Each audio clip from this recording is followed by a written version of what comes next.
It's very rare that I've seen a firm scale from 1 million to 50 million and the same leaders that are in place at 1 million are the same leaders at 50 million. And when I say rarely, I say it's never happened before. I've never seen it.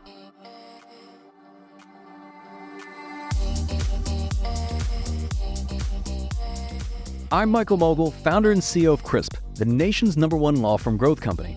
I've built my business through practice, not theory. Crisp started with just $500 to my name and has grown to over 8 figures in revenue over the last few years, earning a spot on the Inc. 500 list of the fastest growing private companies in America. Our approach has been to take everything we've learned about generating massive growth within our own organization and help the country's most ambitious and committed law firm owners do the same for theirs. In each episode of this podcast, I sit down with innovative market leaders from the legal industry and beyond to learn from those who thrive in the face of adversity, challenge the status quo, and define what it means to be a true game changer. This is Jessica, Head of Coaching Strategy at Crisp, and today we're flipping the script for another special edition episode to get Michael's take on how to empower your team to perform at the highest level, what an optimal law firm structure looks like for growth, and how to create leaders who drive your vision forward. Leadership is very much a skill, and it's a skill that can be developed. And if you want to develop your leaders within your organization, then you would invest in those leaders and developing those skill sets. That's coming up on the Game Changing Attorney podcast.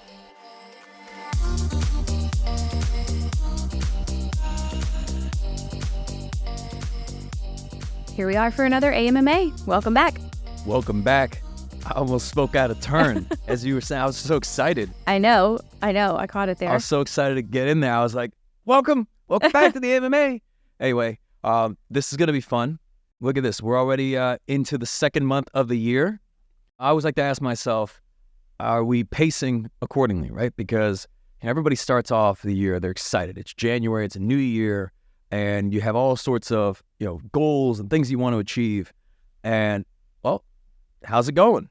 Are you pacing? Are you sticking to the habits that you set out to? Is the firm, are you executing at the pace that you want to be executing at? If not, this is a great opportunity to make those adjustments. You don't have to wait, until the end of the year to start over and set new goals. The reality of it is, probably, if you're listening to this podcast, there have been things that have happened over the last month that you did not anticipate. Oh, yeah. Or things that were potential daggers or barriers that stood in the way of this perfect plan that you had. Everybody has a plan until they get punched in the mouth sort of thing. I mean, we started this year and we have a complete game plan on exactly what we want to do. We spent a lot of time putting this, just all of the targets by department together and just all the meetings set, the calendars laid out, and then bang, snow day in Atlanta. And then first week back, we don't get many of those, No. not in Atlanta. And then, okay, then another week later, 2 weeks later, boom, another one. Yep. Okay, did not anticipate that. And then the whole office gets sick. Oh, yeah. Then the kids get sick. Then schools are closed. Schools are closed, and all sorts of different barriers. Even initiatives that we've started out that there was additional roadblocks associated with them that we didn't anticipate that we had to overcome. We had to figure out, right? There's always going to be those things. I mean, that's kind of the nature of it. I mean, I was having a discussion with somebody yesterday, and we were talking about just some of the challenges around this strategic project that we're working on. Okay, and it's a leveling up in many respects. And we were talking about the challenges, and I said, well, I kind of expect that to be the case because we're trying to solve, a 9-figure problem here. So it's probably going to be, it's worth solving, but it is a big problem. So if you're solving something that's worthwhile, let's say you're trying to figure out how to scale your law firm, you're trying to go from 1 million to 2 million or 5 million to 10 million. If you're trying to go from 5 to 10 million, you're solving a $5 million problem. So of course it's not going to be easy. Of course there's going to be a lot of things you need to figure out. It's not like one thing. You're going to have to figure out all sorts of things from the standpoint of your hiring, your training and development, your processes, your key performance indicators, your KPIs. You probably have to also figure out things on the marketing side. You have to figure out things from a client experience standpoint. You're going to have to figure out things from just overall operations. There's going to be an evolution. And when you solve all these problems, well, then you are granted that, $10 million law firm. But if you don't solve those things, then you stay at 5 million. And this is the same thing whether you're at, 500,000, you're trying to get to 1 million. You're trying to get to, if you're at 500 and you're trying to get to 1 million, you're solving a $500,000 problem. And let's say you're at 1 million and you're trying to get to 50 million. You're solving a $49 million problem. Just keep that in mind, that it's not supposed to be easy. And most people, if everyone could solve that problem, then every business in America would be, 50 to 100 million. Right.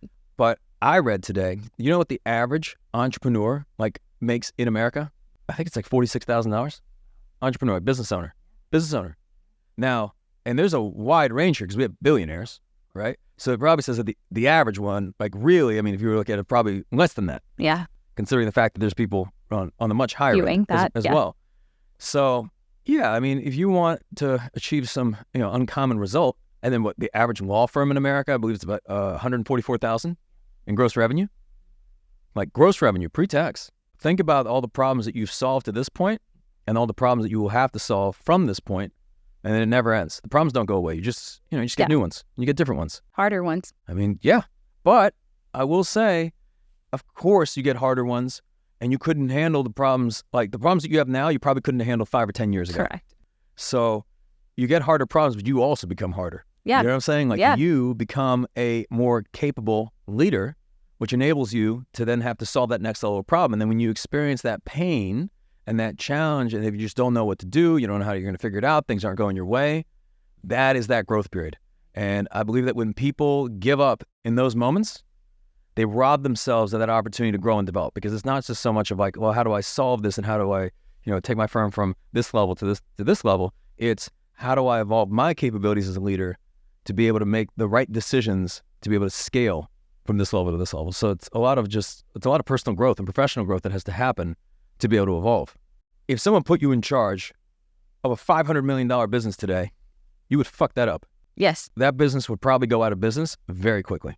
You've never built a business past $1 million, and someone put you in charge of a $100 million company, you just don't have the skills and the capabilities to be able to lead a company at that level. And that's why it's important to be able to grow and develop your skills and capabilities, because the person you become, this is what enables you to be able to, to grow it. So it really starts with your personal growth and your personal development. And anytime I'm stuck, I think, okay, what are my blind spots? Where are my areas for growth? How can I be more effective? And that's what then enables you to, to start to solve these problems and to start to grow. And all the things that were the most painful, and just look, you agree with this. In hindsight, look back, all those painful things happened for us because we wouldn't be the people that we are today had we not had to solve those very difficult, painful problems. Exactly. Yeah. So that's the podcast for today, guys. I was going to say, that's the whole AMMA. We will see you next time. I'm just kidding. All right. So let's get to the actual questions themselves. I'll do this quick primer, but the AMMA is you guys submit the questions. You text us at 404-531-7691. And then Jessica compiles the questions. We answer them here on the show. We do other types of episodes, but you just got to listen to those to find out what they're all about. All right. But let's get into it. I know we've talked long enough. Right into Let's it see today. what questions we have today. All right. Question number 1. Michael, I've built a solid team, but I still feel like I'm carrying the biggest load. How do I get my team to step up and perform at a higher level without micromanaging them? How do you get your team to step up and perform at a higher level? How do you get the most out of your team is really what the question is. It starts by asking yourself, well, what's in it for them? So why would somebody want to step up? And meaning that, is there some sort of benefit to them in terms of them doing more or, having some sort of greater output? And the late, great Charlie Munger said that if you want to get to the bottom of all this in terms of human behavior, just trace the incentives. It's always the incentives. And you can have different types of incentives. So in most organizations, you have negative reinforcement from the standpoint that if you don't do your job, you will get fired. So the only reason that someone does anything is to not get fired, which is effective in the short term, but not really great for getting the most out of people in the long term. And then there's positive reinforcement, which says, if you hit these targets and create additional value, then we will share in the value with you, right? So you stand to make more, okay? And that's if the incentive is financial. Sometimes there's different types of incentives where it could be other types of career growth. You have to find out what somebody wants. I will say you got to be a bit careful with incentives because you can have perverse incentives. So if you are incentivizing activity, for example, not really a great incentive because it's very difficult to be able to trace activity to the overall profitability of a firm. What about the rats? Yeah, let's talk about it. In the 1900s, Vietnam had a rat problem. And they reached out to their citizens and they said, you know what? Help us get these rats are out of control. There's rats everywhere. And they said that for every rat tail that you turn in, we will compensate you for it, right? It'll be like a small amount, but we'll pay you for it. Yeah. And turn in rat tails, did they? Right? Oh, yes. And they did. But what they started to realize was that because this was something that could be monetized, people literally started breeding rats. So it did the opposite of solving this, this rat problem, because people were incentivized in turning in rat tails. So it really is important to make sure that the thing that you were incentivizing somebody on is something that is a critical result within the business, and that by them doing, let's say, more of it or achieving a higher target, then that results in additional profit for the law firm that you can share with that team member. When you want to get the most out of someone, how about investing in them, finding out what their goals are, what their vision is. If they want to buy a home or they want to pay down debt, and they can connect how what they do or doing that at a higher level gets them there faster, then they clearly can answer what's in it for me. So they can align more clearly, like their vision can align with the vision of the firm. But I would say incentives. It's why the DMV sucks. Okay, most of the time it's a very slow and painful experience. And why? Well, because they are paid hourly. So there is absolutely no benefit to them processing more applications faster. And if they were incentivized based on how many applications, let's say, they processed, right, successfully, then you would see the line move faster. Same thing with TSA. We have all of these like metal detectors, all these things, take your clothes off, take your pants off, take your shoes off, take your belts off, take your shirt off, whatever, right? And if you ever go to like Hartsfield-Jackson Airport, you'll see sometimes like they've tried to make it faster, but how are those people incentivized? Well, they're paid hourly. If they were incentivized to catch things, contraband, well, then they would catch more contraband. But the studies have shown that even since 9/11, there hasn't been any incidents like really increase in the amount of contraband that is being caught in these luggage checks, essentially. It's just because they're not incentivized to do it. But if you paid someone, hey man, every time you find something, right, you get a little incentive. Well, then we find all sorts of shit. I would say follow the incentives. And this is how human beings behave, and just be mindful of not setting the wrong incentive. But I'm generally a big fan of like positive reinforcement. Yeah. I think that with your best people, you're going to get more out of them if they see the upside of making a greater contribution and generating more value for the business. Right. There's probably a million other ways to do it, but this is probably the most effective one. All right. Going into question number 2, my firm is growing fast and things feel chaotic. What does an ideal organizational structure look like for a law firm that's scaling? We get this question a lot. Actually, it's just funny. This comes up a lot in the workshops in terms of ideal organizational structure. Sometimes feel like the answer that somebody wants is showing this accountability chart and saying that, well, you have this type of leader, and then you have a magician here, and then a clown here, and then you have like this lawyer, and they think like this is the ideal structure, studied, across multiple researchers and figured out the ideal organizational structure. And the truth is that this varies by firm. And the ideal structure for one firm is going to differ from the ideal structure from another firm. It depends on things like your practice area. It depends on your growth goals. It depends on the composition of your firm. And really, if you're a scaling law firm, it's really asking yourself, okay, when we are scaling, is the challenge that we're trying to solve a capacity challenge or a capability? So meaning that if it's capacity, it just comes down to, let's say you're bringing in a ton more cases, phone's ringing, right? Now you're figuring out, all right, well, maybe we need to scale our intake, or maybe we need to scale our case managers. Maybe we need to scale our attorneys, right? Because we're unable to grow the business to the next level because there's capacity issue, right? And there's opportunities to be able to automate things and make things more efficient. But, again, sometimes it really is just capacity, right? Then there's capability, where in order to grow or scale to that next level, you have to be able to have a certain skill set that you may presently not have. Like, let's say you want to have a lot of really great data and reporting, but that capability does not exist within the firm. Maybe it requires hiring for that capability. Or let's say even from like a marketing standpoint, you want to be able to improve your marketing effectiveness. Maybe it's hiring a marketing manager, marketing director, maybe it's a graphic designer, maybe it's a videographer, maybe it's whatever, right? Depending on what that capability is, sometimes you don't have it when you're trying to scale to the next level. Like you could also say, hey, we want to be able to maximize the value of our cases, but you don't have really any attorneys to go to trial. So that's an opportunity to also bring in that capability. I mean, some of the firms that we've worked with that have really scaled, we had one that went from, I think it was like 40 million to 120 million. And a lot of that was driven by, really focusing in on developing a trial team. And then also that was combined with efforts in terms of scaling their marketing and then changing their positioning from more kind of a volume-based firm to also being a very specialized firm that could maximize case values and had, really great verdicts. I would say look at it from a capacity or capability standpoint, and more importantly, freeing yourself up. Yeah. So figure out what is it that you do best or what's going to be most valuable to the firm.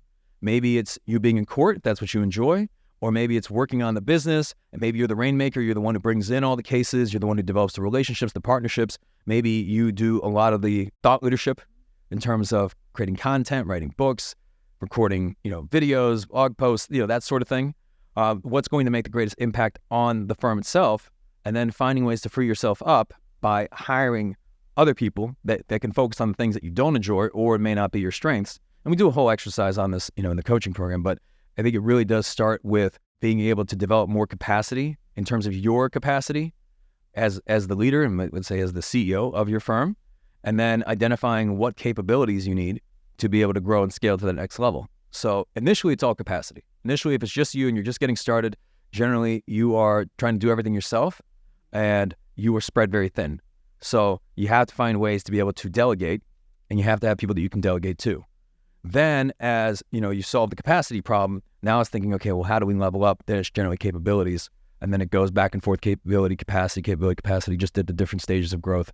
So there's no ideal growth chart, because then you get into, well, should I hire a practice manager or director of operations or a COO, right? Or should I hire a controller or a finance manager or a CFO? And then the titles themselves aren't always correlated to the capabilities of that individual or the accountabilities, right? We've seen, CFOs at law firms that are, at 500,000 in revenue, and you see CFOs at law firms that are at 80 million in revenue, and the accountabilities of those two roles are entirely different. It's just sometimes when you're just getting started, the form of compensation, because you don't have money, comes in the way of titles. And that can be a very dangerous thing as you're trying to scale the firm, because let's say your CMO at under $1 million in revenue, where the firm is at, may not be, or may not have the capabilities necessary to grow that firm to 10 million. They just happen to have that title. So just because they have the title doesn't mean they have the capabilities. And that's why there's not an ideal org chart for just all law firms. No. A lot of it is really based on your specific firm, your practice area, like your composition, your goals, what is it you're trying to achieve. What else you got to say on this, Jessica? Anything else to I add? could talk about this forever, but I think one aspect of this is clarity. So one word that stood out to me even in the question was, it's chaotic. And if you feel chaotic, the entire team feels chaotic, and you should be the one leading with calm, hopefully, and not like a hurricane. But as you develop an accountability organizational structure, it's also saying who is accountable for what, and really getting clear lanes on that, because it's confusing to the team. It's like, do I go to this person or do I go to this person? And so clarity is kindness. The other thing I would add to that in terms of developing this structure, people often have limiting beliefs, and they create the structure around the people that they have currently. And if you're a $5 million firm and you want to be a $20 million firm, the chances are that all of those people are not going to be the ones that get you there. So if you had a clean slate and you could hire anyone in the world, then what does that structure look like, rather than trying to back it into your current team, basically? Yeah. It's looking at, well, what are the capabilities that we need? Correct. And what would this person be accountable for without using names? Yes. And then you can look at it through the lens of, okay, well, with the people that we have now, do they have these capabilities, and can they fulfill these accountabilities? And if they can't, then you're not really setting them up for success by putting them in that role. And if they tell you they can do it, but they've never done it before, well, good luck. Yeah. That'll be a fun one. And this is why I think a lot of progress stalls at different, plateau points in businesses, especially as you're scaling businesses, is that a lot of the people that got you to a certain point aren't the same people that'll get you to that next level, because they've never been there before. So they just don't know how. And it's not their fault. They're not bad people. If you look at, a law firm that's at 1 million versus 5 million versus 10 million versus 20 million versus 50 million, usually that organizational structure is entirely different. And the people there are also entirely different. It's very rare that I've seen a firm scale from 1 million to 50 million, and the same leaders that are in place at 1 million are the same leaders at 50 million. And when I say rarely, I say it's never happened before. I've never seen it. Never. All right. That brings us then to question number 3. I heard you talking about a self-managing firm. I want leaders that help me, but I still feel like I'm doing all of the thinking. Maybe it's my fault for not letting my leaders do more, but I don't even know where to start. How do you help your team develop leadership skills? Yeah. How do you develop leaders? Are leaders born? Are leaders made? How do you have leaders creating other leaders? How do you not do all the thinking? Yeah. I mean, I'm so guilty of this, and I've made this mistake so many times. If you don't help somebody grow and develop, then you're always going to be the crutch. Like if you're always solving the problem or answering the question, well, then they're naturally always going to come to you with their problems and with their questions because you just give them the answer. And one of the best ways to develop leaders is to really put it back on them and say, well, what do you think? Or how would you go about it? I know you've talked about kind of the 1-3-1 structure of somebody, when there's a problem, they come with like 3 potential solutions, and then we can meet with them and figure out which one is going to be the most, appropriate for whatever the challenge is. In my experience, I've also found that leadership is very much a skill, and it's a skill that can be developed. And if you want to develop your leaders within your organization, then you would invest in those leaders and developing those skill sets. And you say, okay, what are the skills, right? Whether it's being able to simplify complexity, whether it's things like meeting structure, whether it's being able to have difficult conversations, whether it's ways to be able to manage people effectively, developing key performance indicators, et cetera. I mean, all these things are skills that someone can develop. Let's say they're a great subject matter expert, they're a great producer. That doesn't automatically make them a great leader. And in fact, oftentimes, there's not really a correlation there at all because it's a different skill set entirely. I know people are very guilty of taking their highest performer off the field, putting them into leadership, thinking that they can do that, but they were just great as an individual contributor. It's like, I got a really great lawyer, and they just are a killer. They crush it. Yes. So I'm going to have them lead the other lawyers. Right. And what most firms realize in that type of scenario is that that person is a really great lawyer, but managing and leading other lawyers is a different skill set that perhaps they don't yet have. The fastest way to create a leader is to buy one. So meaning that you take someone that another organization has already trained on their dime, and then you hire them and bring them into your organization. Now that is more expensive, but it does get you the leader faster. Correct. The slower way is to build it. Yes. In which case you are investing in that leader. Now, regardless of whether you build it or buy it, I think you should always be investing in leaders. I mean, we internally do like leadership development programs, even for our existing leaders who are great leaders, but there's always room for growth. I mean, I'm investing in myself. I have room for growth. So we all have room for growth, right? Probably me more so than others.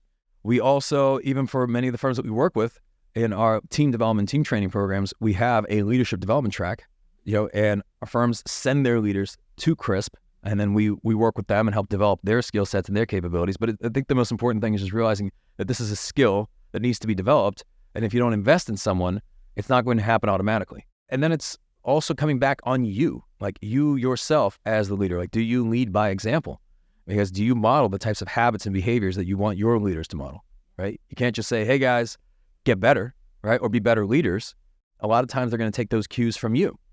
So how, what are your habits? What are your routines? How do you show up for meetings? Are you consistent? Do you take care of yourself? How do you, work with other team members? What does that look like? So it's, things are many times, in this respect, like caught, not taught as well, kind of like kids. Anything else you'd add to this in terms of developing leaders?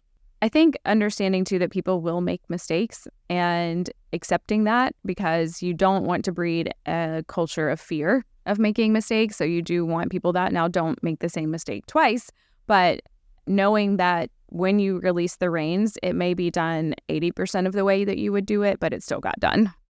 Think about yourself as a leader. I mean, how did you learn? Most of us learned through just making a lot of bad decisions, having to pay the price for those decisions, and hopefully learning from those decisions. Okay? And the ones that learned the slowest made the mistakes and didn't learn, or had to make those mistakes multiple times until they thought, okay, there must be a better way, right? The slow learners, right? That is the most expensive way. It's recognizing that if you learned by making mistakes, chances are somebody else is also going to make mistakes, meaning that they're not going to be perfect, but you can help them avoid many of the mistakes you've already made by investing in them. Yes. And by also sharing your wisdom with them.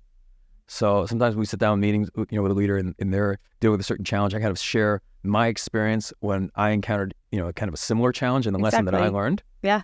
Now, they can still go about it the way that they believe is going to be most effective, right? You do want to give them that autonomy, but it's, I think, sometimes helpful that you can share your wisdom So it's, what is it? Smart people learn from their mistakes. Wise people learn from the mistakes of others. Exactly. So hopefully we've created a lot of very wise people because I've certainly made, a tremendous amount of mistakes. Yeah.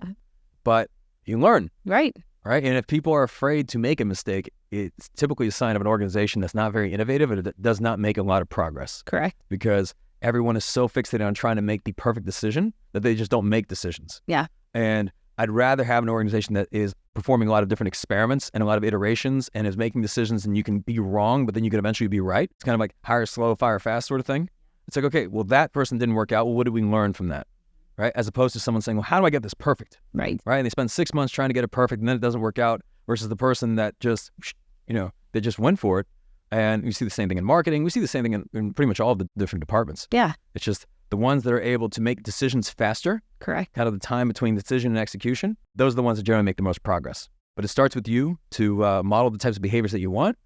And then if you want to develop leaders, you will invest in those leaders. And that could be your time, or if you don't have time, it could be your money. Yeah. And that'll do it for today. Okay. Until next time. You've been listening to the Game Changing Attorney podcast with Michael Mogill. If you found this episode valuable, here are 3 free ways that we can help you grow your law firm. Number 1, download the first chapter of Michael's book absolutely free at gamechangingattorney.com. Number 2, you can shoot Michael a text at 404-531-7691 and ask him any question you'd like. You might just hear the answer on the next episode. And finally, number 3, if you can leave this podcast a 5-star review, it will help us gain access to more influential thought leaders and bring their lessons learned here to you. For more information on this episode, see the show notes in your podcast app or visit legalpodcast.com.